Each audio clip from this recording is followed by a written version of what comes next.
તો one nation અને one election વિશે ગૃહ રાજ્યમંત્રી હર્ષ સંઘવી પત્રકાર પરિષદ સંબોધી રહ્યા છે। સીધા જઈએ ત્યાં।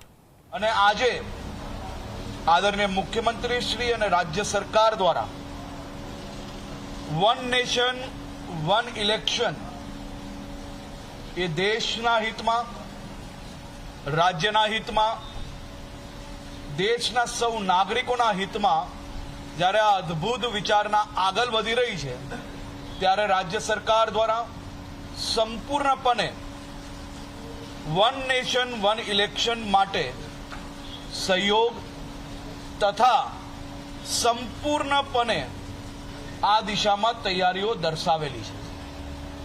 આપણું રાજ્ય એ આ દિશામાં ઓલરેડી કામગીરી આગળ વધારી ચૂકી છે। 2026ની સ્થાનિક સ્વરાજ્યની ચૂંટણીમાં